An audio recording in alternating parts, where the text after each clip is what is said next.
Good morning and welcome to the Assembly Committee on Ways and Means and Senate Committee on Finance, Subcommittees on K through 12, Higher Education, and CIP. On today's agenda, we have a work session for, before I get to there, will the Secretary please call the roll? Senators Buck. Here. Canizaro. Scheibel. Here. Stone. Here. Dondero Loop. Assembly members Hafen. Here. Howdegi. Here. Koenig. Here. Monroe Moreno. Here. O'Neill. Torres Fawcett. Here. Yeager. Here. And Chair Bacchus. And I am present. And for those that have not yet arrived, please mark them present. Upon arrival, if they don't arrive, please mark them absent excused. We have various members who are out probably doing bill presentations towards these last couple weeks before deadline. With that, on today's agenda, we have a work session for the Department of Education, and then we will conclude our hearing with public comment. Just for those that may be calling in for public comment or testimony, the telephone for today is 888-475-4499, and then when prompted, provide the meeting ID, which is 852-0782-3814, and then press the number sign when prompted for a participant ID. With that, since our work session is quite unique as compared to other committees, I will go ahead and turn it over to Ms. Kaufman for a brief overview of a work session in our subcommittee. Thank you, Chair Bacchus. For the record, Sarah Kaufman, Legislative Council Bureau Fiscal Analysis Division. So a work session for the money committees is a little bit different than a work session in terms of like a policy committee where there's actual decisions being made. In terms of a work session for the money committees, this is the opportunity for the subcommittees to talk amongst themselves about certain options that may be provided during the closing, where there may be multiple decisions to be made. And so your fiscal staff will be at the testimony table, walking you through the various decisions that will be made, that the committee will have to make during the closing. No decisions have to be made during this time, and this is just to provide you with some idea of the multiple decisions that are being made. This also gives fiscal staff the opportunity to see where the committee is going so that they could structure their closing documents accordingly to make sure that anything that you want to see in the closing documents as options, we can calculate and present during the subcommittee closing. So with that, Madam Chair, I'd be happy to answer any questions related to work sessions. Does anyone on our committee have any questions with Ms. Kaufman? Okay, with that, we'll go ahead and welcome up our fiscal team who will be presenting on the Department of Education today. And I'm sure you guys are professional enough, you're going to stop at certain key points so we can have a brief discussion and then we can move on to each point. So I assume we'll stop at each potential recommendation. Thanks so much. All right, thank you. Good morning, Chair, and thank you, Ms. Kaufman and members of the subcommittee. You took my entire intro, so I'll make this short and sweet. I'm James Malone. I'm with the Legislative Council Bureau. To my left is Liliana Camacho-Poco, and to my right is Yuri Yakovlev, and we make up the K-12 team within the Fiscal Analysis Division. And we'll be walking you through various aspects and issues that were brought up during the February 25th, 2025 hearing for your consideration. And so with that, I'm going to go ahead and pass it off to Ms. Camacho-Poco to begin with the general fund appropriations within the pupil-centered funding plan. Thank you, Mr. Malone. Good morning. For the record, Liliana Camacho-Poco, Fiscal Analysis Division. Good morning, Madam Chair and members of the subcommittee. The first topic I will cover is the general fund appropriations for the pupil-centered funding plan.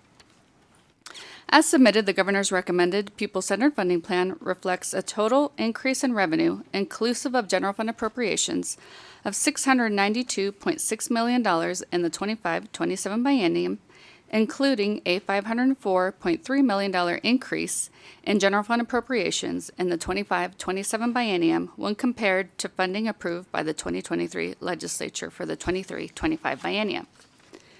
Appendix A on page 33 has an overview of the revenue included in the governor's recommended budget.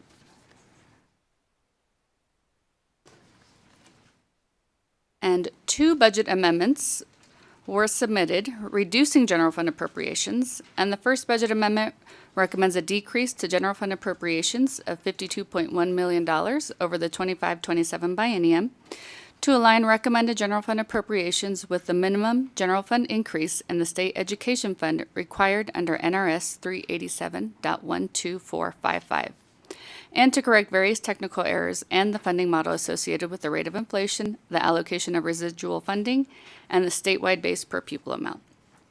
The second budget amendment recommends a decrease in general fund appropriations of $17 million over the 25-27 biennium to remove transportation funding for charter schools originally recommended to be included in the pupil-centered funding plan, and would instead provide this funding as a one-time general fund appropriation to the State Public Charter School Authority, and this decision unit will be discussed a little bit later in this work session as well. I would note NRS 387.12455.1 requires the governor, as practicable, to recommend general fund appropriations for the state education fund based on economic foreign revenue projections to the state general fund in comparison to the combined rate of inflation and the growth of enrollment. And the economic forum projected a 3.4% increase for the 25-27 biennium, and that was projected in December of 2024. And the combined rate of inflation is 5.61% for the 3-year average from calendar year 21 through 23. And the governor recommends a 0% increase in enrollment growth. The table on page 2 of your packet provides an overview of the general fund appropriations calculation in the governor's recommended budget as submitted and as amended. This information is also at the bottom of Appendix A. As previously indicated, the executive budget as submitted reflects an increase in general fund appropriations of $504.3 million over the 25-27 biennium. As amended, the governor recommends an increase in general fund appropriations of $435.2 million over the 25-27 biennium. The table on page 3 reflects the revised calculation for the general fund appropriation for the governor's recommended budget as amended pursuant to NRS, and the additional percentage increase from the recommended salary adjustment tier and the total general fund appropriations. And as I indicated before, those general fund appropriations regarding the salary adjustment tier and transportation costs for charter schools will be discussed as a separate issue later in this work session. Based on this calculation, the governor satisfied the requirement to increase general fund appropriations pursuant to NRS 387.12455.1. And the options for the subcommittee are 1, approving the governor's recommended budget as submitted that provided general fund appropriations of $3.130 billion over the 25-27 biennium. This amount is inclusive of the $17 million for charter school transportation costs and the $287.9 million for a new salary adjustment tier over the 25-27 biennium, and will be discussed as separate issues later in this document and work session. Or 2, approving budget amendment A25159269 that reduces general fund appropriations by $52.1 million to $3.078 billion over the 25-27 biennium. This amount is inclusive of the $17 million for charter school transportation costs and the $287.9 million for new salary adjustment tier over the 25-27 biennium, and that those issues will be discussed as separate issues later in this work session. Or 3, approving general fund appropriations for the pupil-centered funding plan for the 25-27 biennium in a different amount than recommended by the governor, either as submitted or as amended. Thank you, Madam Chair. Ready for questions, if there are any. Thank you so much. Committee members, do we have any questions for fiscal staff on this portion of the presentation? I don't see any, so go ahead. Sorry, I did not see. Assemblymember Haven? Thank you, Chair. I just wanted to clarify the inflation factor. Statutorily is required to be a 3-year average. Liliana Camacho Poco, for the record, yes, that's correct.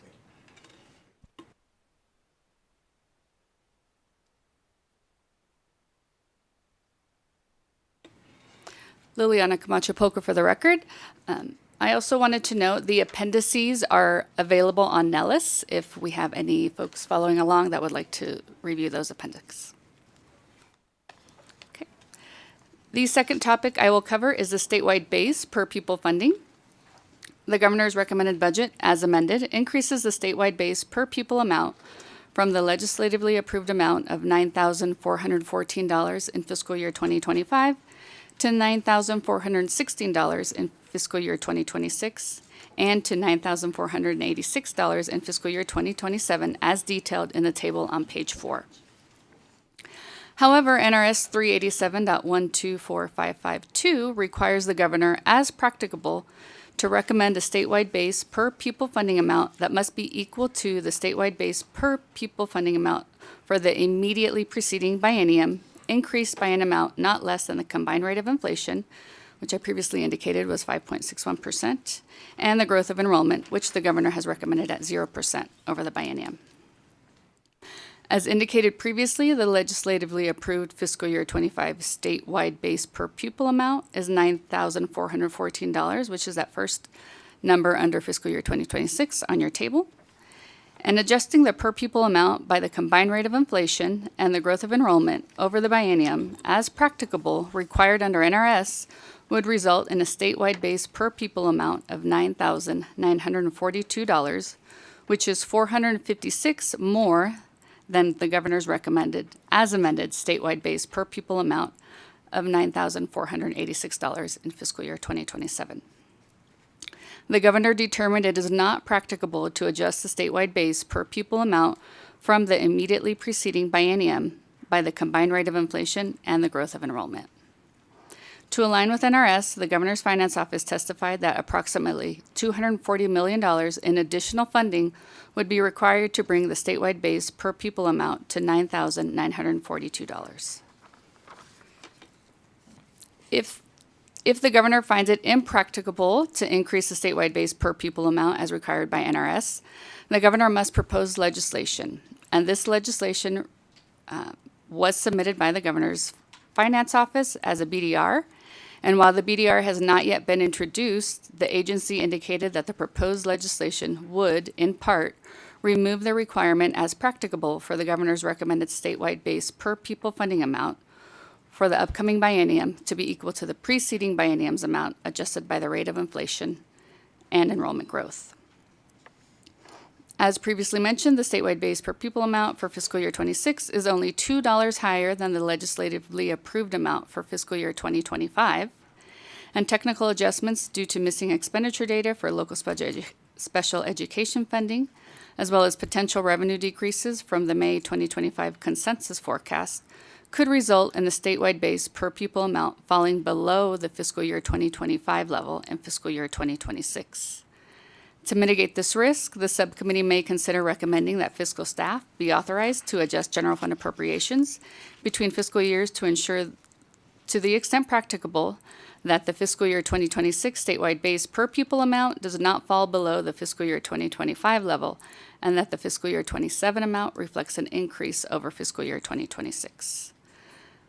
The option for the subcommittee is whether to recommend providing fiscal staff with authority to present options to adjust general fund appropriations between fiscal years and the statewide base per pupil amount contingent on the updated general fund forecast from the Economic Forum and the consensus forecast for the State Education Fund for consideration by the subcommittee. Thank you, Madam Chair. Thank you so much. With that, first, any members have any questions regarding this portion of the per pupil funding presentation? Anyone have any comments for our presenters? I know the request here, it seems pretty straightforward, is for our fiscal staff to seek our authority to present options at the time of closing in light of awaiting for our economic forum that's around the corner, May 1st. I think that seems reasonable. I know right now there's a lot of movement in our economy that could impact that economic forum. Any thoughts from our committee members? I'll go to Chair Monroe Moreno. Madam Chair, I would definitely agree with you that staff needs to be able to provide this committee with options.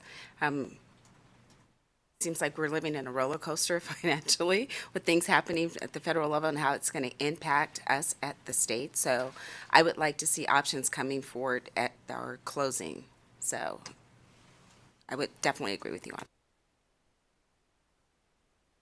Thank you so much. I think that's pretty straightforward. We look forward to seeing additional options, and I know you guys will have to plug in those figures once you get those. So with that, if you want to go ahead, please move forward. Thank you, Madam Chair. Liliana Camacho Poco for the record. The next topic I will cover is the enrollment projections within the Pupil-Centered Funding Plan.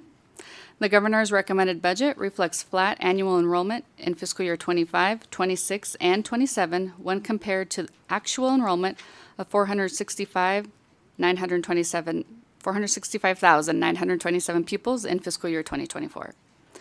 The table on page 5 provides the historical enrollment of K-12 education in Nevada from fiscal year 2018 through fiscal year 2024, and the projected enrollment from fiscal year 25 through fiscal year 27. And you can see those figures from fiscal year 25, 26, and 27 all match the actual enrollment in fiscal year 2024. The Nevada Department of Education consulted with various state and local resources seeking estimates on enrollment. However, none of these subject matter experts could provide a forecast. Therefore, when determining enrollment, the Nevada Department of Education reviewed average daily enrollment by quarter from fiscal year 23 through half of fiscal year 2025 and determined that enrollment would remain relatively flat during the current upcoming biennium. Historically, the Pupil-Centered Funding Plan enrollment is provided by the Nevada Department of Education based on the October 1st audited enrollment counts in the most recently available fiscal year, which would have been fiscal year 2024. And projections are submitted with the most current information and trends for the governor's recommended budget and the legislatively approved budget. However, initial enrollment projections indicated a decrease of 0.01% in each fiscal year. The Nevada Department of Education testified that the decision to maintain flat enrollment growth was made during the development of the governor's recommended budget to account for variability in enrollment growth. Updated fiscal year 2025 enrollment data will be provided by the Nevada Department of Education in April 2025 and presented when the Pupil-Centered Funding Plan account is closed by the subcommittee.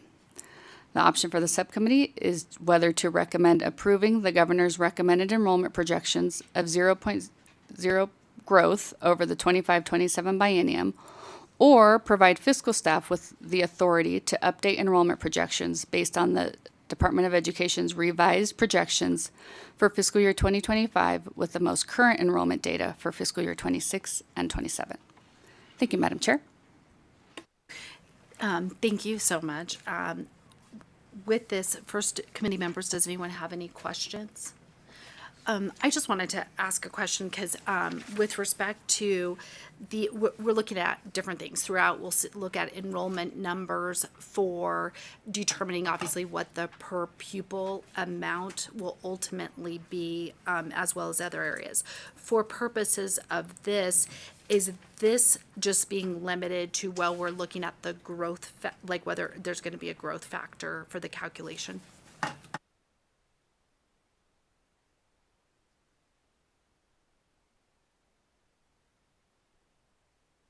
Thank you, Madam Chair, for the question. Currently, what's being recommended in the governor's recommended budget is flat enrollment based on fiscal year 2024 actuals. What is being requested as an option is whether or not to continue flat enrollment based off fiscal year 2025 projections. So there wouldn't be any built-in growth or lowering of the enrollment at this time, but that could be an option we can consider if the committee wishes to move in that direction as well. Thank you so much. With that, I'll go ahead and go to Chair Monroe Moreno. Thank you, Madam Chair. Again, seeing that in the notes and the statement made by staff that NDE had consulted, subject matter experts, and they couldn't provide a forecast. I truly believe that we need to go in the direction of providing staff the authority to update those enrollment projections based on what will be coming forward. We know there will be some changes, so giving them the authority to do that and bring that back to our closing. Thank you. Does anyone else have any comments? I'll go to Assemblymember Haven.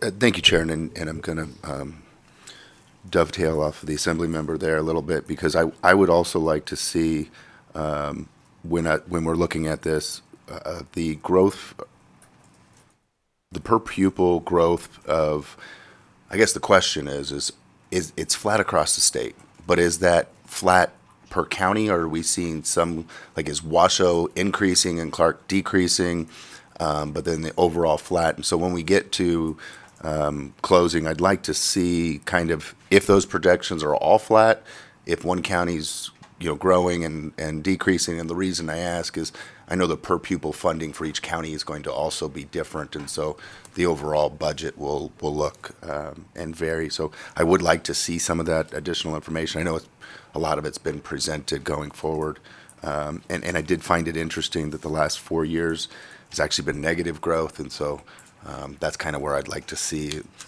some additional information on. Thank you, Chair. Any other comments? Oh, Mr. Malone, did you want to make a statement?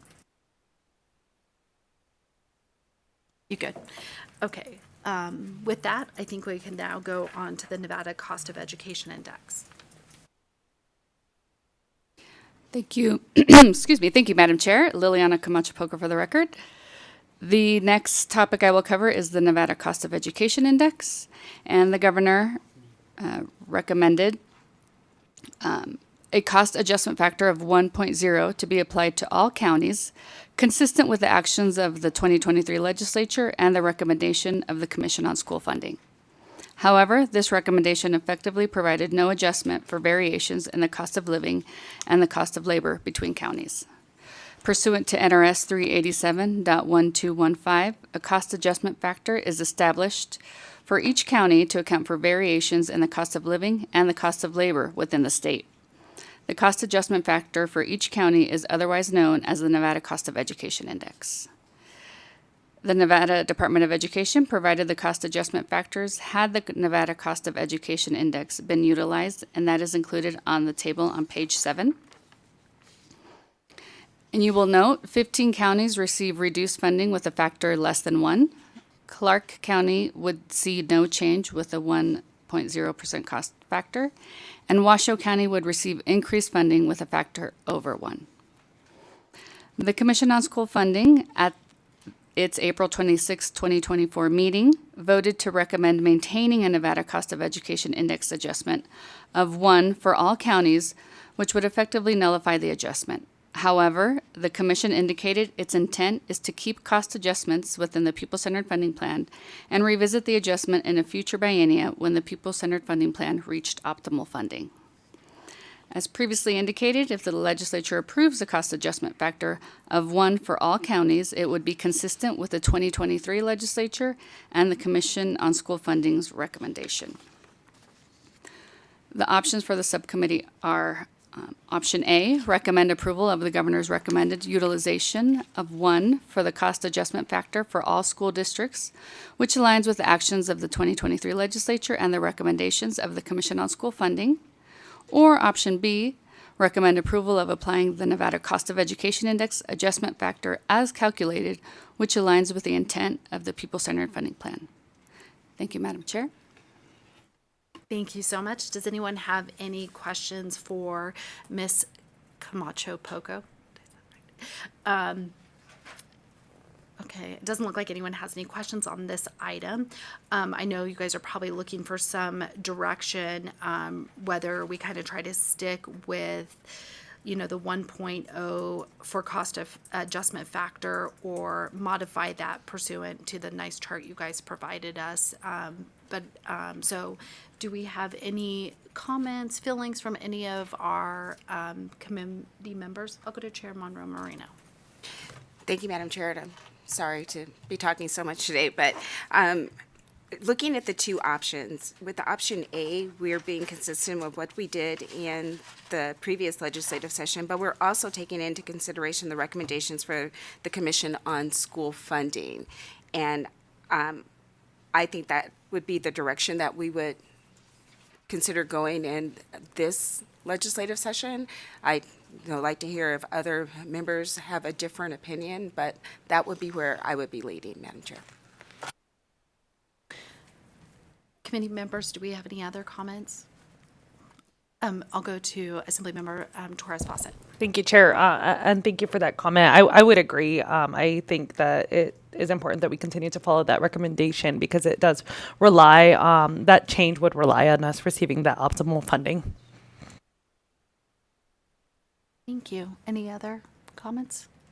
Okay, thank you so much. We'll go on to our next presenter. Good morning. For the record, Yuri Yakovlev, LCB Fiscal Analysis Division. Continuing on page 8 is the fifth item for consideration, which is a change in the methodology of tier and weighted funding provided to school districts that are on the fiscal year 2020 baseline provision. Specifically, the governor recommends eliminating tier and weighted funding for those school districts and instead incorporates the funding into their adjusted base per pupil amounts. As a result, there is an increase in the adjusted base per pupil amounts just for those school districts in fiscal year 26 and fiscal year 27 when compared to fiscal year 25. The table on the following page provides the adjusted base per pupil amounts approved by the 82nd Legislature, along with whether each school district, charter schools as a whole, and the University School for Profoundly Gifted Pupils was funded under the pupil-centered funding plan or under the fiscal year 2020 baseline provision. The right side of the table provides the governor's recommendation for the upcoming biennium, with large increases noted for the 3 districts that would be on the baseline provision due to this methodology change. If you would turn to Appendix B, which is on page 34 of the packet.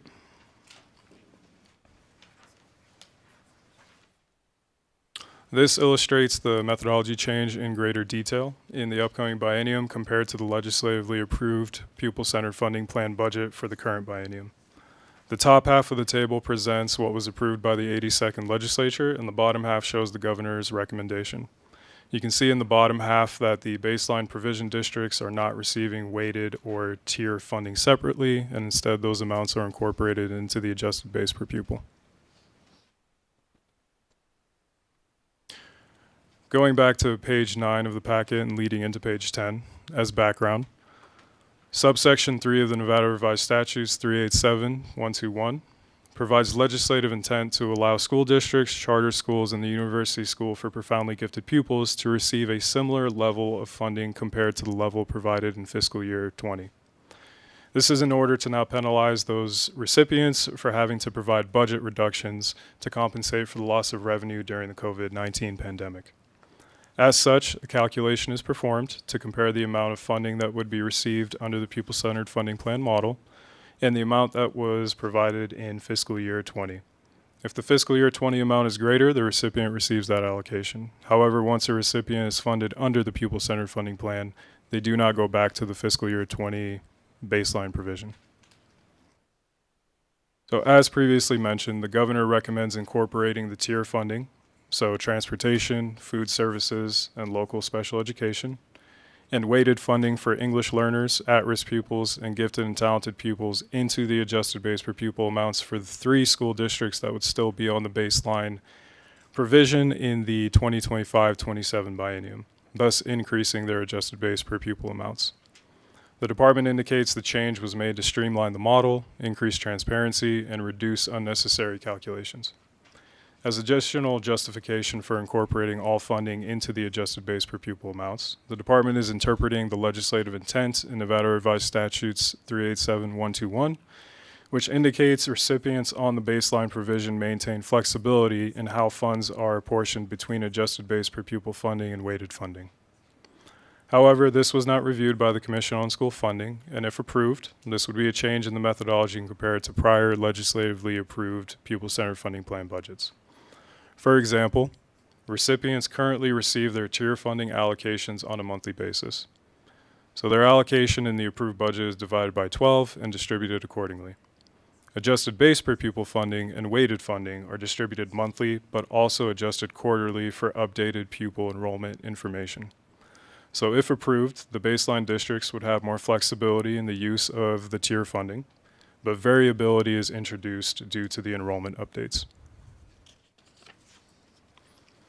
So the decision to be made at closing is whether to recommend approving the governor's recommendation of consolidating funding for fiscal year 2020 baseline school districts into the adjusted base per pupil amounts, or maintaining the previous legislatively approved methodology which allocates funding for those districts into their respective tier and weighted funding categories. Thank you. Thank you so much. Members, do we have any questions regarding our hold harmless school districts? Do we have any comments regarding the two decision points to help guide fiscal, whether keep the allocations grouped together, I guess, without breaking out weighted funding and tier funding as recommended by the governor, or kind of follow through with what we've done historically under the new funding formula to break out those weighted funding and tier funding formulas? I mean, I'll take my courtesy as chair. I mean, it makes sense to kind of adhere more to what we did in the past, especially under the statute, but does anyone else have any opinions that may differ from that? I guess I could ask a question, Mr. Yurkovich, with respect to that. It's not that I just must be your last name. The additional dollars being added, rather, it's going to break it up to show us like the weights, and that the end projected total amount would kind of remain. It's just to separate it out and allocate it to the specific, whether it's under the tier and the weighted formula. Yuri Yakovlev for the record. For budgetary purposes, this would go from being separated in 3 pots of money into 1. So yes. And I'll go to Assembly Member Torres Foster. Thank you, Chair. I did have a question, and I know that we've had conversations about the need for us to develop accountability for these pots of funds as they currently stand. But then, how do we hold schools and districts accountable for this if we combine all of that to ensure that students within one of these categories get the services?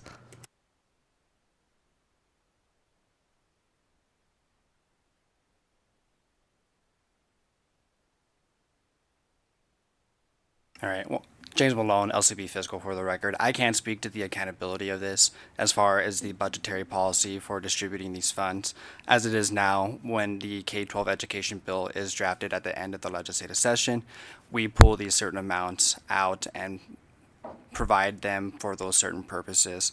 Right now, it is the legislative intent that these fiscal year 2020 baseline school districts be able to utilize their funding between the weighted and the adjusted base amounts as they see fit. But when it comes to the tier funding, that would just be moved right into their general fund budget as well. And so the recommendation here is whether to increase variability by moving it all into the adjusted base per pupil amount, but provide additional flexibility with how they can utilize those funds, or reduce the flexibility and put them into the certain buckets so that it's tied to certain purposes. And I hope that clarified.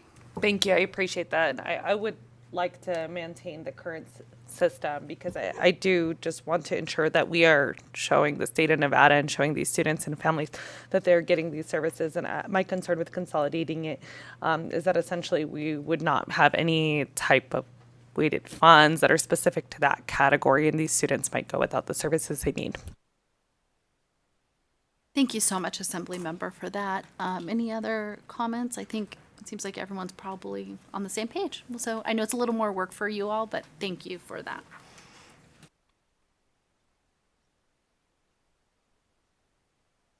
All right, Yuri Yakovlev for the record. The 6th item for consideration is a change in methodology for the way that the model is balanced. Historically, the model would need to be balanced at the end of the process after all allocations of tier, adjusted base per pupil, and weighted funding had been made in order to bring the school districts that were identified to be funded under the fiscal year 2020 baseline provision up to those fiscal year 2020 amounts.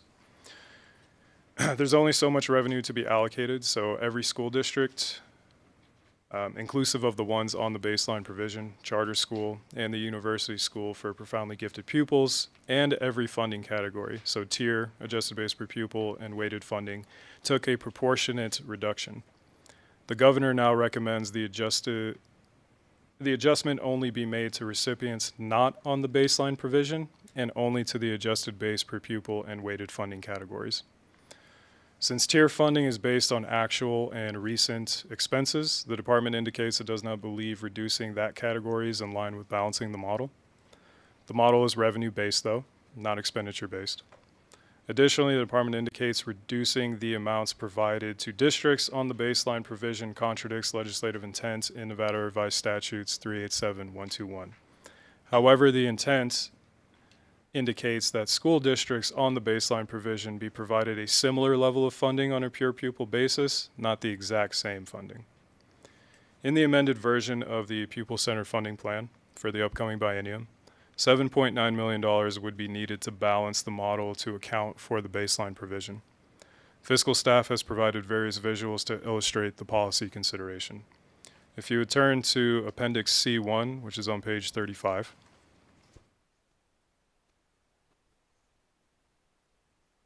This table illustrates the implication if the governor's recommendation is approved. As you can see through the gray areas of the table, the reduction is only applied to the adjusted base per pupil and weighted funding categories in columns C through G, and does not impact the three districts on the baseline provision in rows 6, 7, and 15.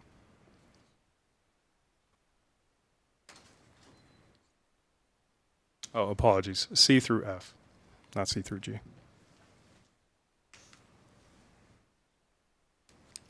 Appendix C2 on page 36 illustrates the prior legislatively approved reduction methodology. All funding categories are adjusted, along with all recipients.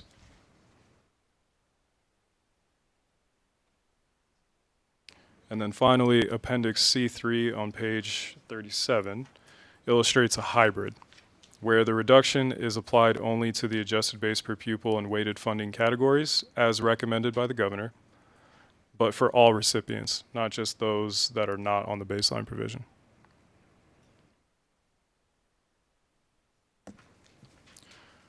So if you turn back to page 12, this table summarizes the reductions presented in all three of the appendices.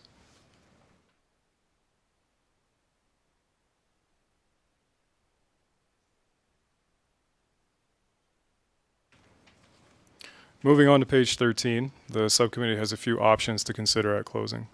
Option A is to recommend approval of the governor's recommendation to apply the proportional reduction to support fiscal year 2020 baseline school districts to only the adjusted base per pupil amounts and weighted funding categories for local education agencies that are not on the fiscal year 2020 baseline provisions.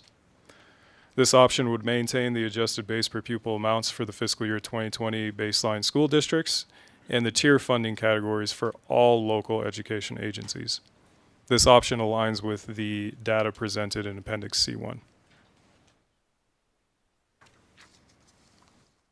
Option B is to recommend approval of the previous legislatively approved methodology that would apply the proportional reduction to support fiscal year 2020 baseline school districts to the adjusted base per pupil amount, along with the weighted and tier funding categories for all local education agencies. This option would maintain the equitable proportional reduction to all local education agencies and aligns with the data presented in Appendix C2. And finally, option C is to recommend approval of the third scenario, where the proportional reduction to support fiscal year 2020 baseline school districts would be applied to the adjusted base per pupil amounts and weighted funding categories for all local education agencies. This option would provide for an equitable proportional reduction to all local education agencies while maintaining the tier funding categories, which aligns with the data in Appendix C3. Thank you.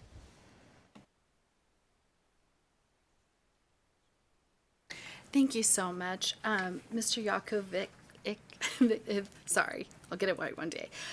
My quick question for you is, when I'm looking at Appendix C2, one of the things that I noticed on the tier funding, when we're basically crediting back the 7.9 and readjusting it back through the formula, is, I know this doesn't take into account, we had provided the $7 million for the charter schools last session, and then obviously Gov's Rec right now is taking that 17 million out of the funding formula, so there's not an offset under G18 for the charter schools.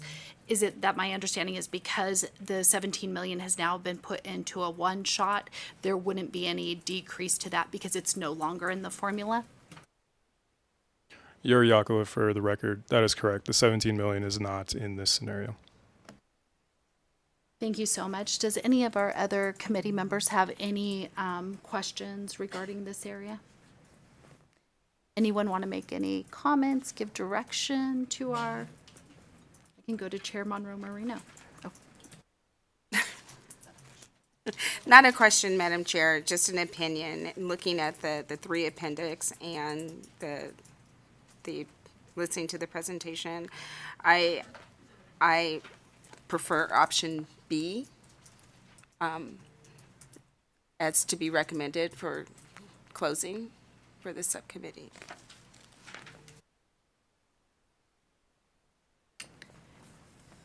Any other assembly members have any other thoughts regarding that? Okay. Thank you.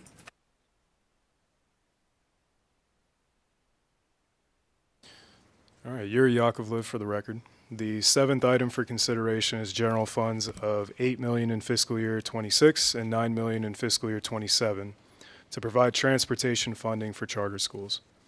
The governor recommends including charter schools sponsored by the State Public Charter School Authority, school districts, and local governments in the transportation tier within the pupil-centered funding plan model.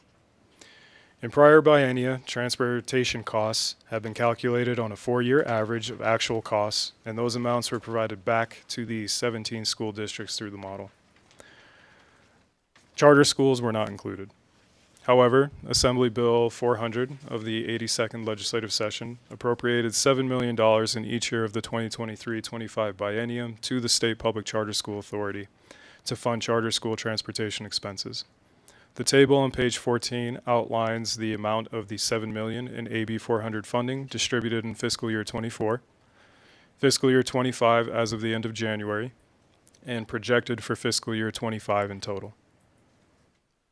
As indicated in the table, not all $7 million was distributed in fiscal year 24. State Public Charter School Authority indicates not all schools applied for the funding, which was distributed on a reimbursement basis, because they did not have the time or resources to stand up a transportation program. Specifically, 27 campuses have utilized the funds during the interim as a whole. Additionally, the increased funding of $8 and $9 million are also indicated by the authority as insufficient to meet long-term transportation funding goals for charter schools. If the funding is not available, charter schools would need to utilize their pupil-centered funding plan distributions to pay for ongoing maintenance obligations. As indicated in the table, a large portion of the $7 million in Assembly Bill 400 funding in each year was utilized to purchase vehicles such as buses or vans, which does create that maintenance obligation in the future. As previously indicated, the model uses a 4-year average of actual costs from school districts. 4 years of data for all charters is not available to be utilized. Moving on to page 15. In order to address the structural deficit in the governor's recommended budget, the governor's finance office submitted budget amendment A2522122609 to remove the transportation funding for charter schools in the pupil-centered funding plan and moves that funding to a one-time general fund appropriation. Aside from addressing the deficit, it was determined by the department that the funds would be better managed by the State Public Charter School Authority through their existing distribution methodology, which, if approved, the authority indicates would be distributed on a competitive basis, with priority going towards maintaining existing services, establishing new transportation programs, and expanding existing programs.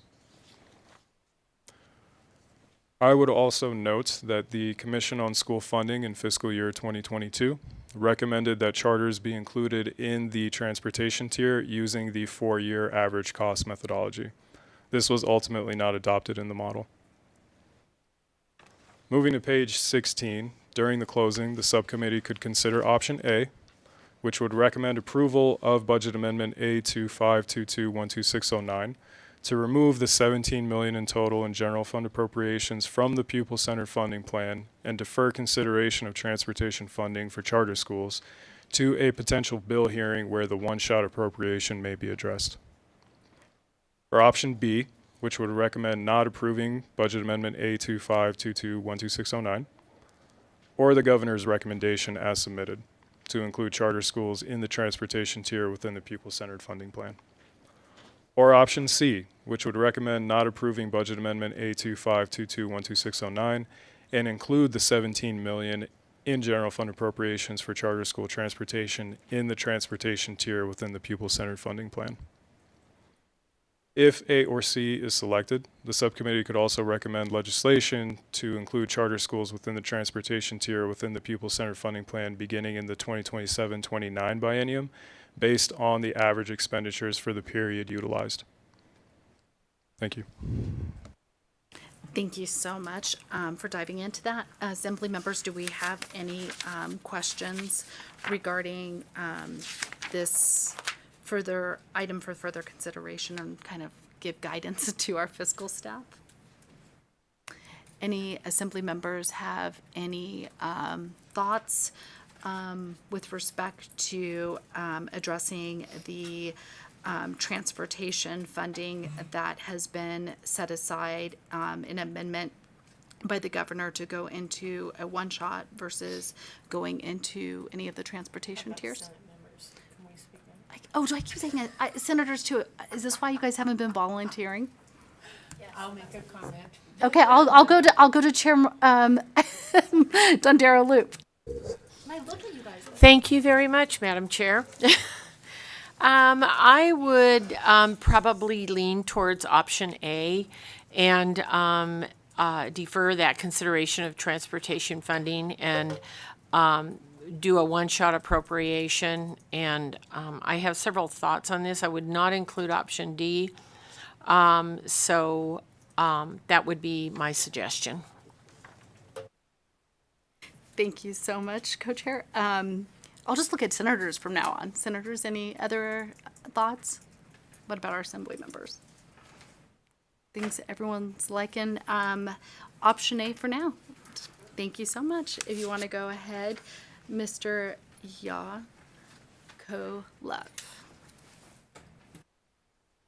That was close, but I am done for now, so I'm passing it on to Mr. Malone. Thank you. Thank you, Madam Chair. James Malone again for the record, LCB Fiscal. And I'll be guiding the subcommittee through the rest of the issues. The next one is the salary adjustment tier funding for school districts and charter schools. The governor recommends general fund appropriations of $143.9 million in each year of the 25-27 biennium to provide the same level of funding that was approved by the Interim Finance Committee for salary increases for certain school district employees pursuant to Senate Bill 231. And also an additional $19 million for certain charter school employees in each year of the 25-27 biennium to become a permanent auxiliary tier within the pupil-centered funding plan. So a total of $287.9 million in general fund appropriations. As background, the 2023 legislature approved Senate Bill 231, which provided $250 million to the Interim Finance Committee contingency account to allocate to school districts once they provided sufficient documentation for salary increases for their personnel. In order to determine the maximum amount of funding allocated for each school district, the Nevada Department of Education was required to compile staff counts submitted by all school districts and provide that to the IFC. And so the table on the top of page 17 provides an overview of the teacher counts at that time, the percent of the allocation total, and the amount that the IFC ultimately approved, which is $249.9 million, and is reflective of what is being recommended by the governor for school districts. Moving on to page 18, at the top there is a table that provides that breakdown for the school districts that is in line with the SB 231 allocations.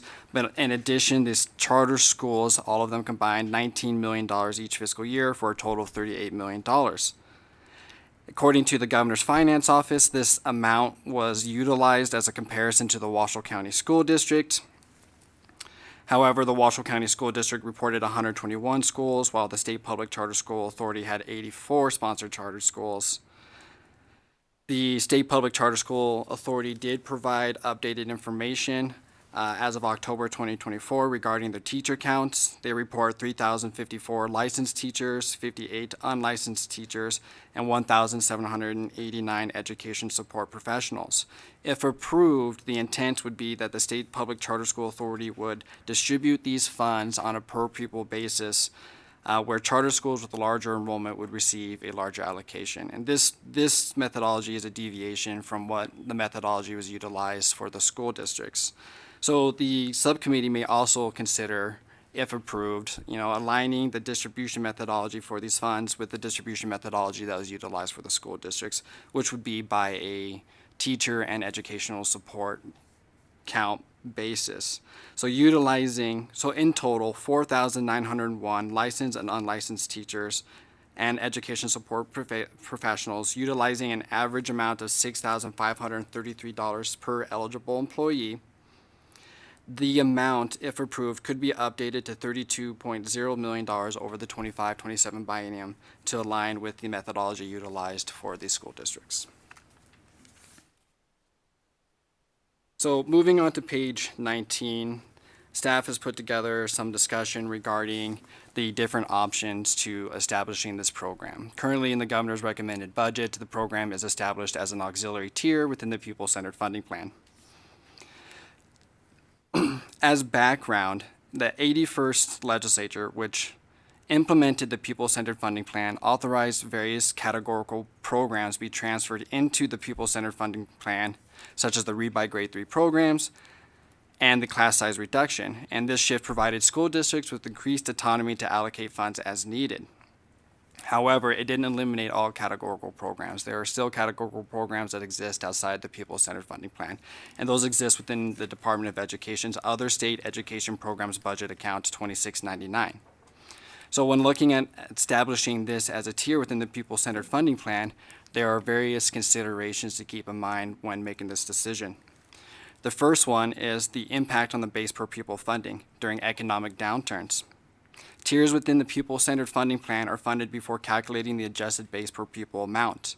So in the event that there is reduced funding due to an economic downturn in the consensus forecasts, the tier would be funded prior to any amounts determined for the statewide base per pupil amount and the adjusted base per pupil amount. So this would further strain the amount that would be allocated to those funds, which are typically more flexible to the school districts.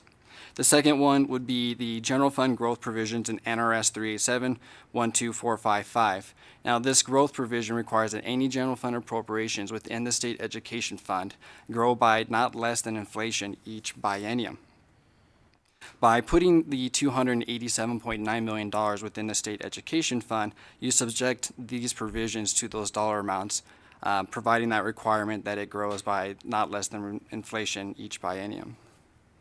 And then lastly, as recommended in the governor's recommended budget, the tier itself lacks a defined budgeting methodology. And so this is unlike other auxiliary tiers, such as the transportation tier or the food services tier or even the local special education tier, which is based on actual expenditures that are reported through the 387 report. Transportation has the 4-year average, while local special education is the most recently available information. And those provide for a methodology that is dynamic and that can change with the needs of the school districts on an ongoing basis. Where right now what is being recommended is a snapshot in time without any methodology for adjustment. That being said, the subcommittee may consider relocating the salary adjustment tier funding to the Department of Education's other state education programs budget account. This would provide the Department of Education, the Governor's Finance Office, and the Commission on School Funding additional time to research the viability of a new tier within the pupil-centered funding plan without subjecting the general fund appropriations to the statutory growth provisions and potentially risking the further dilution of the adjusted base per pupil amount during economic downturns. Alternatively, beginning on the bottom of page 19, the subcommittee may also consider not creating a categorical program or establishing a new tier within the pupil-centered funding plan. Rather, appropriating the $287.9 million directly to the pupil-centered funding plan to allow those funds to flow through the model as designed. So beginning on the top of page 20, staff has provided a table that would show the impact to the statewide base per pupil amount. And so it would increase it by $275 in fiscal year 2026 and $274 in fiscal year 2027 as compared to the governor's recommended budget as amended. Although this funding would increase the statewide base per pupil, it would not guarantee the same level of funding for each school district that was provided these SB 231 funds approved by the IFC. And there is no guarantee that the additional funding would go towards maintaining salary increases for teachers and educational support professionals if this option were determined to move forward. And so the table on the top of page 21 demonstrates the impact to the school districts as compared to the governor's recommended budget if the subcommittee would choose to move in the direction of allocating the funds directly to the pupil-centered funding plan. Under this scenario, 4 school districts, charter schools, and the university school for profoundly gifted pupils would receive allocations greater than those recommended by the governor, while 13 school districts would receive less. I will note there are 3 school districts, the Esmeralda, Eureka, and Story County school districts, which are currently on the fiscal year 2020 baseline provisions, would receive no additional funding, as although the statewide base per pupil amount would increase by $275, it does not bring them to the same reasonable level that was provided during fiscal year 2020.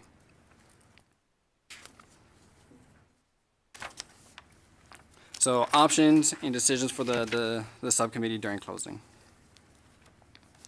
Option A is to recommend general fund appropriations of $249.9 million over the 25-27 biennium for salary adjustment funds for school districts. And option B1, recommend general fund appropriations of $38 million over the biennium for salary adjustments for charter schools as recommended by the governor.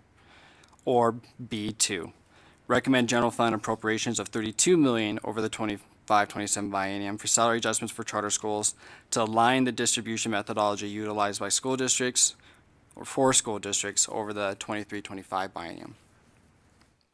If options A, B1, or B2 are selected to provide general fund appropriations for those purposes, the subcommittee may also consider option C, maintaining the governor's recommendation to establish a salary adjustment tier within the pupil-centered funding plan.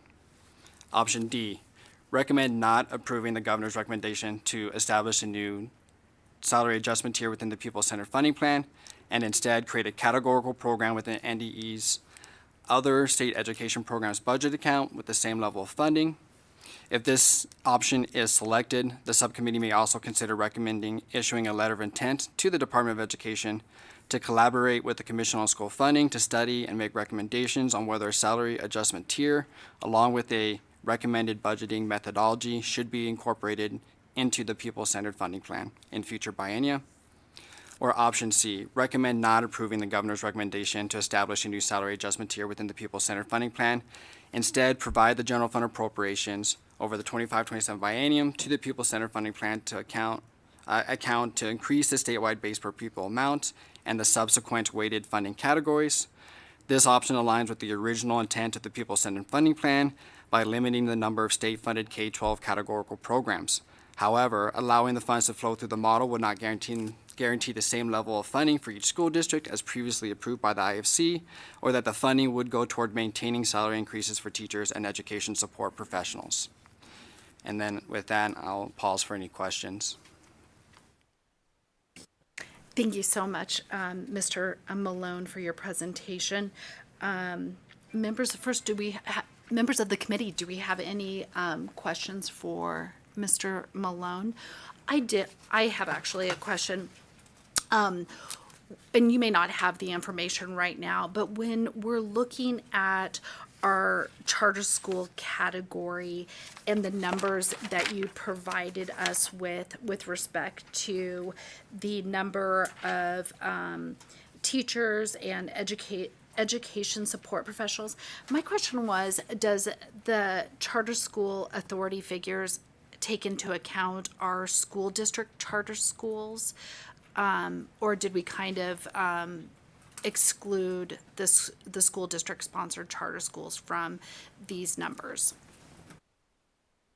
Thank you for the question. I probably should have clarified. Yes, these would be for state sponsor or state public charter schools sponsored charter schools. And then also, I know you did a great job kind of doing a calculation based on what was done with SB 231 funds. Could fiscal staff like also look into that with respect to maybe those educators and support professionals that we kind of left out? Because it seems like they're missing from this discussion. Is that something? I know you calculated the 32 million would be more the appropriate figure for the charter school authority, but I was kind of curious about the extra teachers and support professionals that may not have been included there.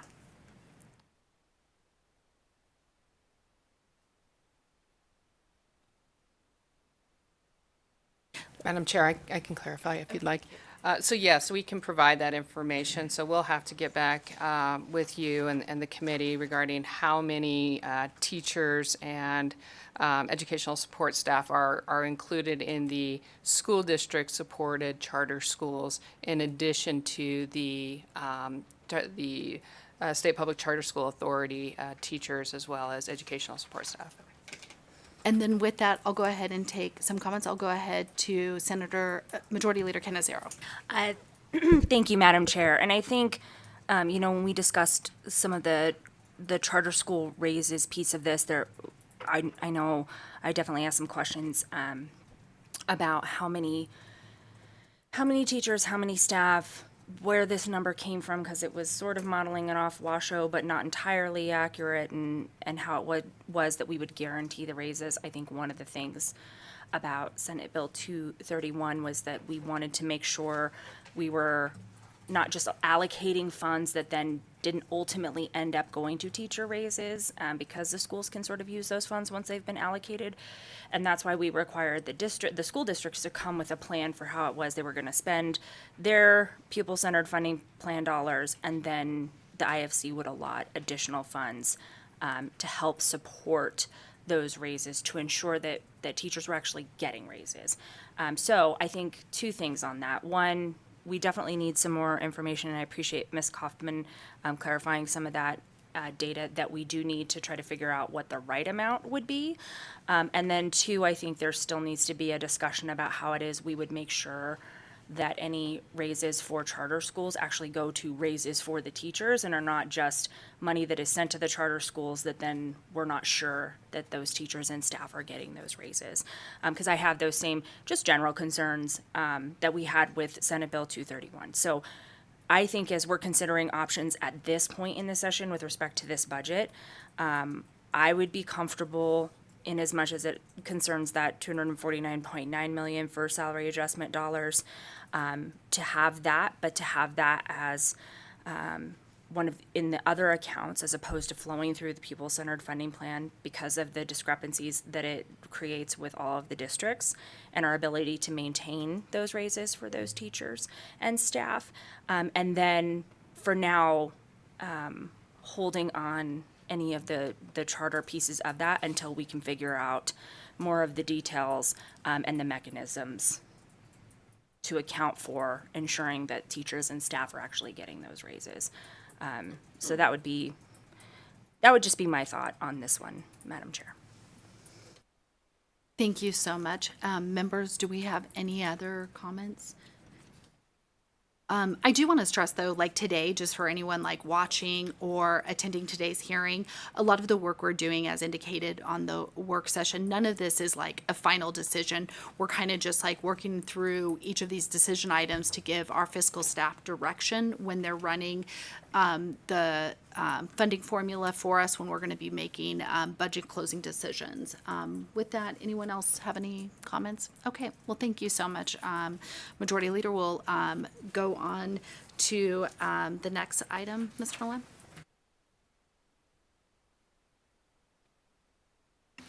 Thank you, Madam Chair. Again, James Malone, LCB Fiscal for the record.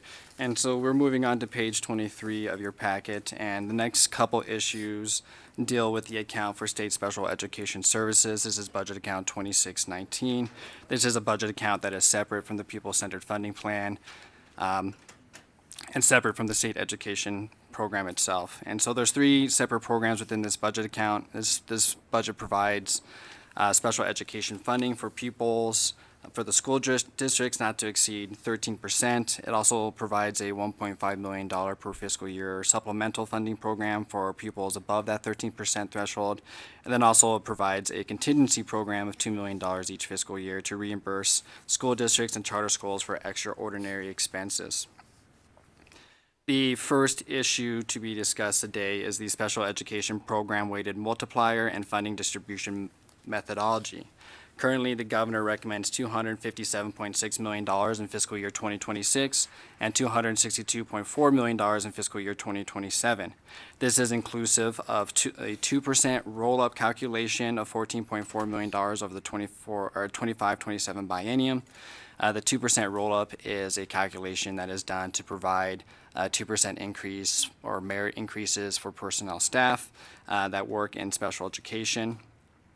At the time, the current distribution methodology that is being utilized by the Department of Education and recommended by the governor would result in the Clark County School District and charter schools as a group receiving a multiplier for special education pupils that would be less than the weight provided for pupils who receive the English learner weighted funding of 0.45 within the pupil-centered funding plan.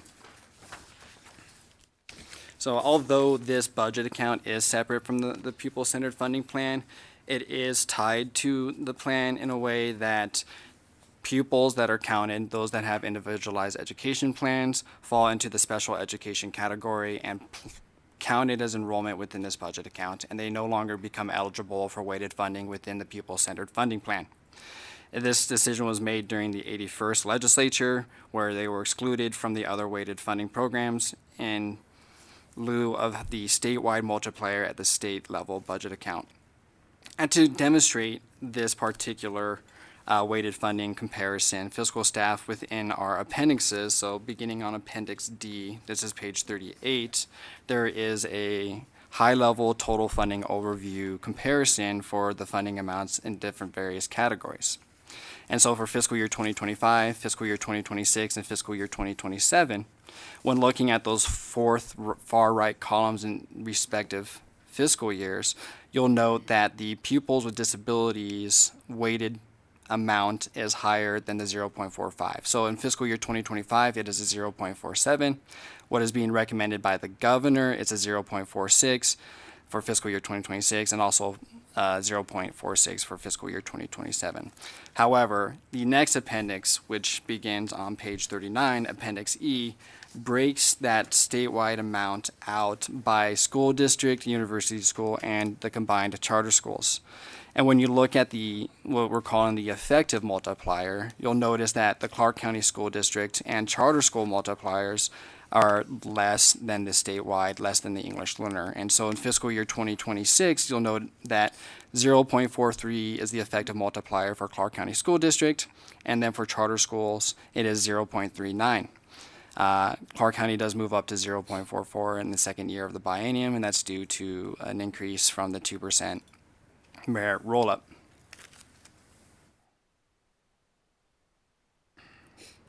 So similar to the last legislative session, there were various school districts whose effective multiplier fell below the English learner weight. The 82nd 23 legislature approved additional general fund appropriations beyond the amounts recommended in the governor's recommended budget to bring certain local educational agencies to a targeted multiplier above the English learner weight. Likewise, the subcommittee may consider various options to address this issue. One, we may provide an additional funding of $25.8 million over the 25-27 biennium targeted to Clark County School District and charter schools to bring their effective multiplier up to the 0.46. You could lower the English learner weight within the pupil-centered funding plan to be below the effective multipliers of charter schools, and Clark County, and keep it above the at-risk. So you could lower it to between 0.36 to 0.38. Or you can reallocate the $14.4 million included in the governor's recommended budget for 2% roll-up costs to be targeted funding to bring up school districts and charter schools to a multiplier above the English learner weight. However, reallocating the $14.4 million with this target in mind would not be sufficient to bring them up to of 0.46. An additional $21.7 million would be required to do that in addition to the reallocation of the $14.4 million. And so there is a policy discussion that has come up regarding merit increases within the state special education budget account. Currently, the governor is recommending, as just previously discussed, that a new salary adjustment tier categorical program be established to provide salary increases to all educational personnel and then also education support professionals. And then this is a 2% roll-up merit increase specific to personnel in special education.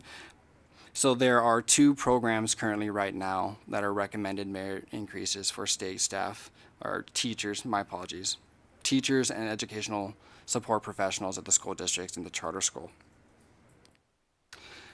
That being said, the methodology to include the 2% roll-up was a methodology that was implemented to align with the Nevada plan that was replaced by the People-Centered Funding Plan, where merit increases was a consideration in the DSA, or the distributive school account, previously.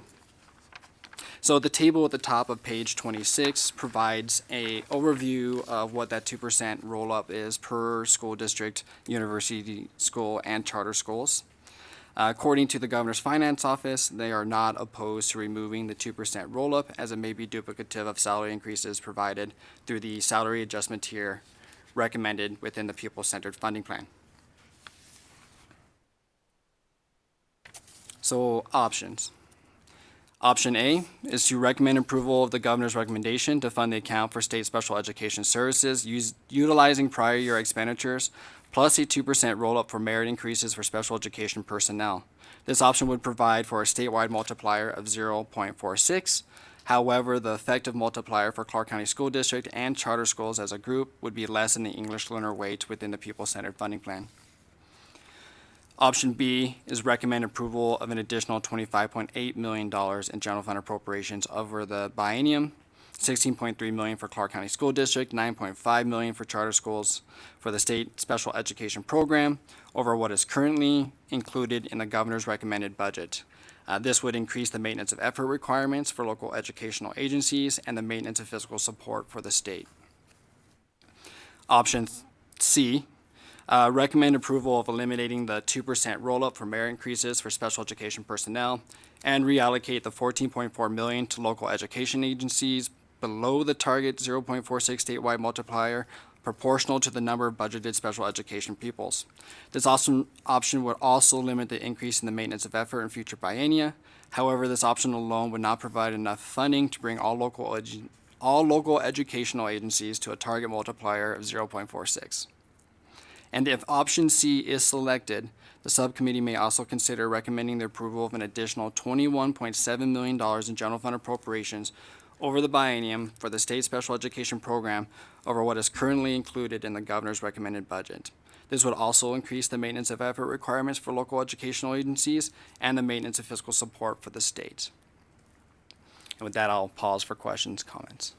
Thank you. Thank you so much, Mr. Malone, for your presentation. With that, committee members, do we have any questions for our fiscal staff on the roll-up for the special education services and/or the weighted formula? Do we have any comments? I know one of the things is I know this session we're having to be fiscally tight, so it's kind of a tough decision on right now jumping into it and agreeing to add more funding. I could suggest I'm inclined to lean more right now to option A, which is consistent with the governor's recommendation. Does anyone else have any other feelings one way or another? I'll go to Chair Monroe Moreno. Thank you, Chair. I agree with you about being conservative, but I'm torn between option A and option C. Could you just go over again what the financial, I won't say ramifications, or what that would actually mean in dollar amounts kind of thing if we went with option A again, as opposed to option C? Yes, and thank you for the question through you, Madam Chair, to the Assembly member. So both option A and option C are, option C alone without D would be a net neutral. It'd be the same amount of dollars. Option C, though, would eliminate the 2% roll-up, which is typically something that's included in the base budget for special education services at the state level. And so by eliminating that 2% roll-up, you reduce the base budget increase of maintenance of effort and maintenance of fiscal support in the base budget for that specific program on an ongoing basis. Whereas in option A, to include that 2% roll-up for merit increases, that continues to be a base budget item included in the governor's recommended budget on an ongoing basis. So that being said, the difference between the two is whether the 2% roll-up is included as a maintenance of effort and maintenance of fiscal support on an ongoing basis. And then also the targeted funding for the weighted multiplier. Or not weighted multiplier, the effective multiplier for school districts and charter schools. Thank you.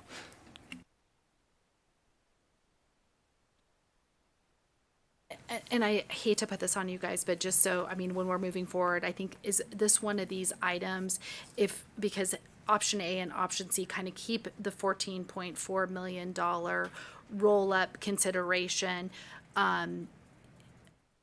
is it possible, like, we can still, like, kind of move forward with both, kind of looking at it down the road? I don't want to put too much extra work on you guys, but it seems like this may be one of those areas where we could kind of keep the options and discussions going forward. Absolutely.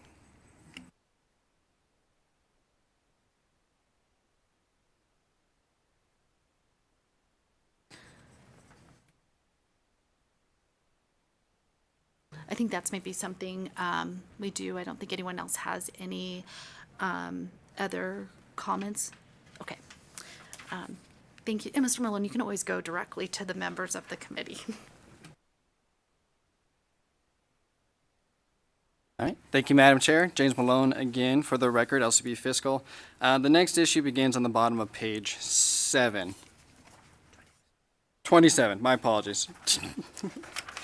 And this is changes to the 13% supplemental funding program. As indicated previously, this budget account historically has provided $1.5 million in general fund appropriations to serve pupils above that 13% threshold that identify as special education with an IEP.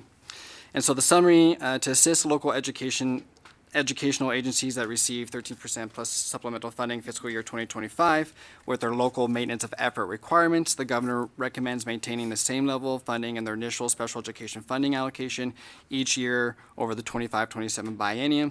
This was reflected in the decision unit E125 in the governor's recommended budget.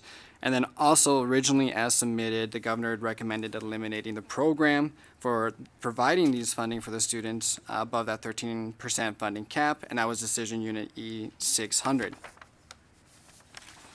And so this is a two decision unit issue with implications for both, and so we're discussing them together, and then there's a table provided in the appendix that kind of outlines a lot of the ongoing implications depending on which way the subcommittee would like to go. So for decision unit E125, which is requesting that the $1.5 million that was provided in fiscal year 2025 be rolled forward into the base budget for those school districts, is the first one that will be brought up for discussion.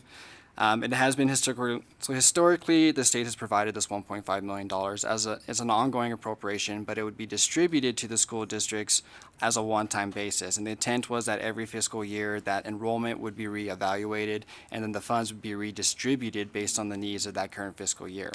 However, according to the Department of Education, this created maintenance of effort issues for the local school districts, where if a local school district received a certain level of funding in one year and received funding less in the following year, that they would be required to either transfer funds from their general fund bucket to cover that maintenance of effort, or demonstrate to the federal government a allowable reduction in their maintenance of effort.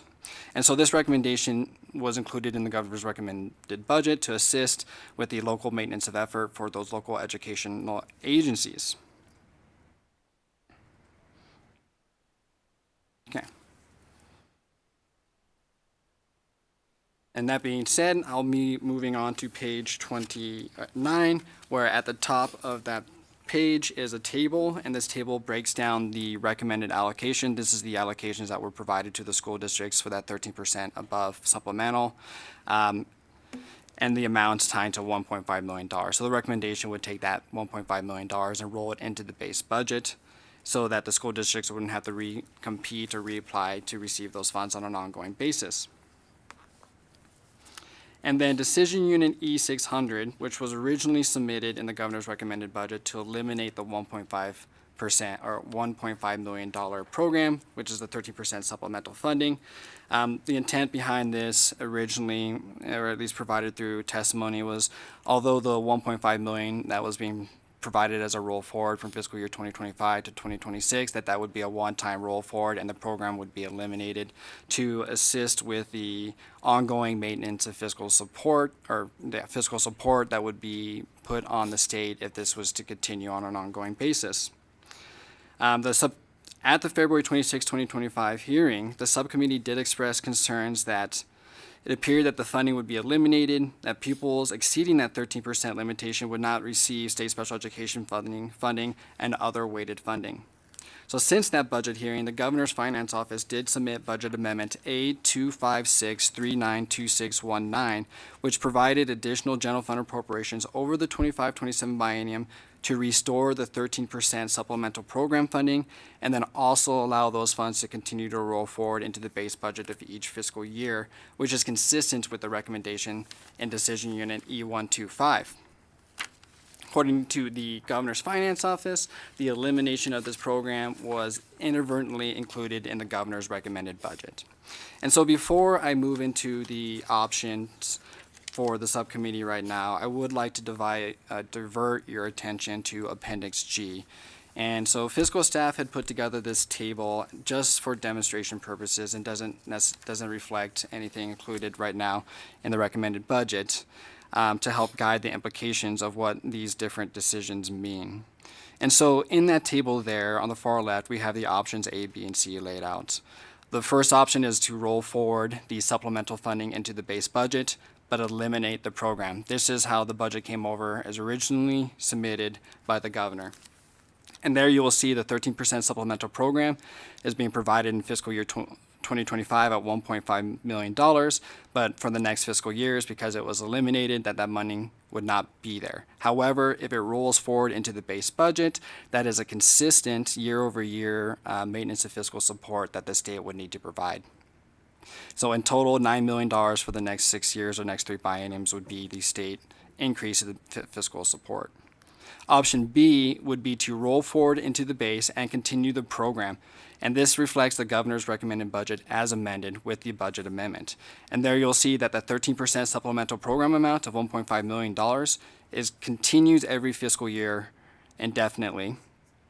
But however, you'll notice that for the roll forward amounts that they're increasing by $1.5 million each fiscal year. And that's because that increases the state's maintenance of fiscal support. It creates an ongoing obligation that cannot be reduced in future bienniums. So if this option is selected, it is over the next 6 years, for demonstration purposes, would increase the cost to the state by $31.5 million in general fund appropriations. And then option C here is the previously legislatively approved methodology where there was no roll forward that is as an ongoing funding source but provided to the school districts on a one-time basis. And that's reflected in that 13% supplemental program amount row of $1.5 million each year on an ongoing basis of $9 million. So moving over to the options provided. Option A recommends approval of the governor's recommendation as submitted to eliminate the 13% supplemental program funding and allow the fiscal year 2025 supplemental funding to roll into the base budget as a one-time roll forward to meet the state's maintenance of fiscal support. If this option is selected, the subcommittee may consider recommending drafting legislation to remove the 13% supplemental program from statute. This option would not provide additional fundings for pupils eligible for special education funding beyond the 13% limit. However, it would eliminate the issue of providing this funding on a one-time basis to local educational agencies, which may have required them to use resources to meet their maintenance effort requirements or demonstrate an allowable reduction to the federal government. Option B, recommend approval of the governor's recommendation as amended to continue the 13% supplemental program funding over the 25-27 biennium and allow these funds to roll into the base budget on an ongoing basis. This option would help local educational agencies maintain their local maintenance of effort. However, the decision to roll funds forward on an ongoing basis increases the state's maintenance of fiscal support by $1.5 million each fiscal year, creating a mandatory year-over-year general fund increase that cannot be reduced. Or option C, recommend approval of continuing the legislatively approved methodology that provides the 13% supplemental funding program, funding as a one-time funding each fiscal year without allowing these funds to roll into the base budget. This approach would require the Department of Education to reevaluate eligible enrollment annually and distribute the funds accordingly. If a local educational agency receives less funding from the 13% supplemental funding program than in a previous fiscal year, it may need to use other resources to meet its maintenance of effort requirements or demonstrate an allowable reduction to the federal government. Thank you, Madam Chair. Thank you so much. With that, members, do we have any questions regarding the supplemental program funding? Members, do we have any comments, opinions? We have three different options, A, B, and C here. It looks like we did option C last session. The Appendix G is a nice, helpful chart too. Thank you. I'll go to Speaker Yeager.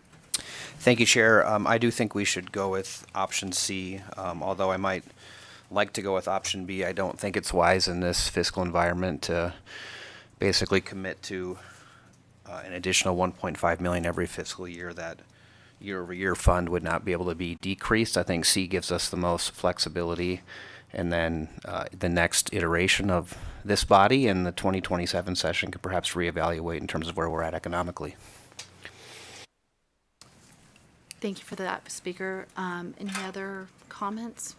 It doesn't look like it. If you want to go ahead to the local special education tier calculation methodology, that'd be great.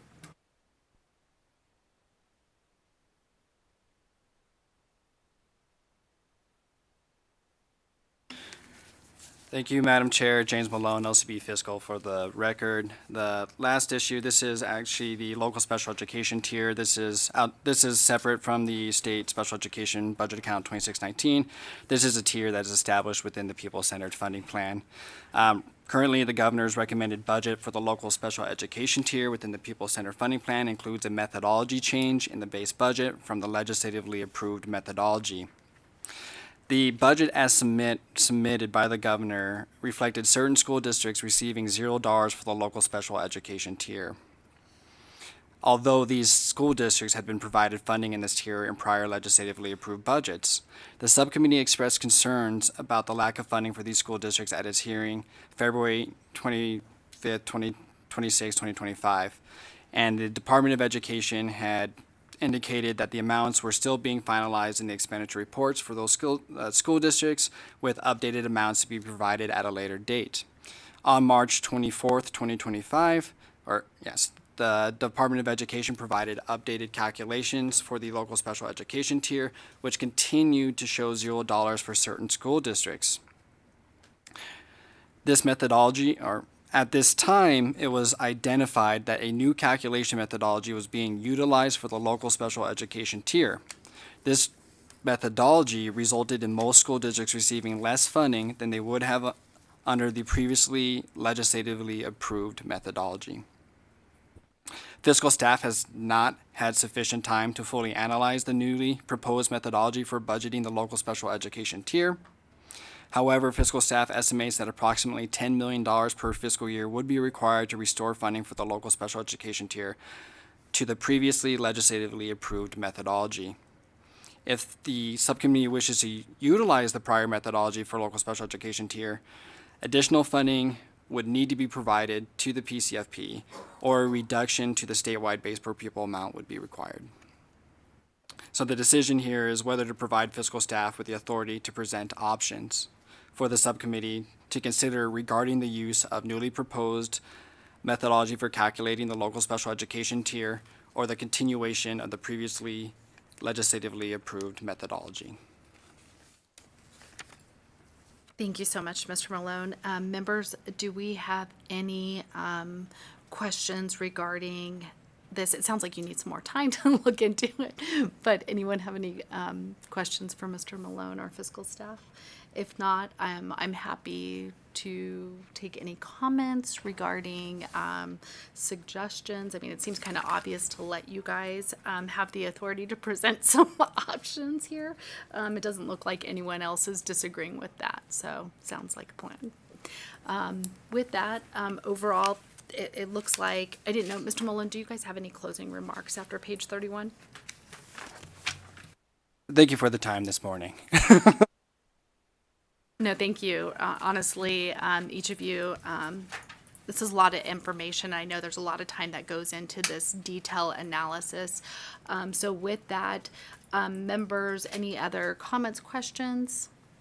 It doesn't look like it. So I think we're moving on to our very last item on our agenda, which is public comment. So we could allow a little moment for our fiscal staff to pack up, and then folks that may be present today wishing to give public comment can make their way to the front. I'll just note, I don't see anyone in Las Vegas this morning, so we will start back here in Carson City. Anyone wishing to make public comment, please make your way up to the dais, and feel free to start when you're ready. Welcome, Ms. Adler. Good morning, Madam Chairs, from both houses of our great legislature and members of the committee. My name is Sarah Adler with Silver State Government Relations, and I represent a coalition of Northern Nevada public charter schools. And Madam Chair, from the Assembly side, Backus, we deeply appreciate you raising the question about whether the proposed dollars in the salary tier for charter schools is inclusive of the district-sponsored charter schools. For all of your information, there are 7 district-sponsored, long-standing, some of the original charter schools in Nevada in Washoe County. There are 6 long-standing ones in Clark County, which are in the process of being transitioned to the SBCSA. So that's a big question mark as to whether their educators were included in the calculation. And then there's 1 district-sponsored charter school in Carson City. So we greatly appreciate you raising the question, and we deeply respect the majority leader's appropriate question about if these salary dollars are put in, how will you as the legislative body be assured that they go to educators? And 100% guarantee that charter schools will be glad to work with you in whatever method you choose to assure that those dollars do go to educators. So just wanted to express that appreciation. Thank you so much. Thank you so much. It doesn't look like we have anyone else here in Carson City. AVH, is there anyone on the phone lines wishing to give public comment this morning? Thank you, Chair. If you would like to provide public comment, please press *9 now to take your place in the queue.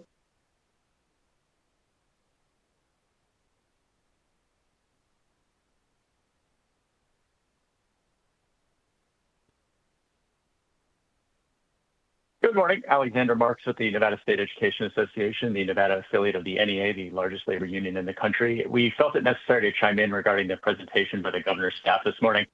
It's very unfortunate the governor found it, quote, not practicable to increase base per pupil funding per the NRS. The current base per pupil funding is $9,414.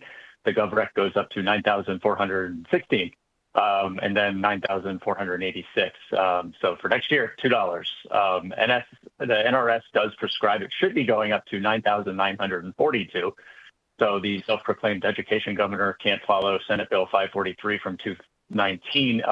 We're not sure what the practicality is in this context. We would love some more details on why they found it wasn't practicable.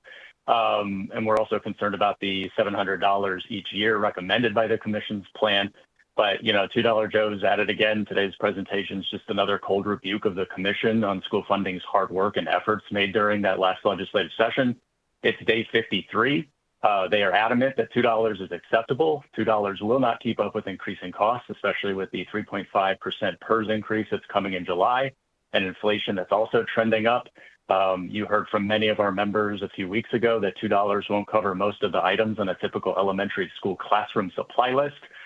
We think the governor's time writing op-eds for Breitbart is misguided. We think he'd be better off spending time working to pass the plan for optimal funding. If more is not done, this session will be about de facto education cuts, and we would love to avoid that. Thank you. Chair, there are no additional callers choosing to provide public comment at this time. Thank you so much. And with that, I can conclude today's work session.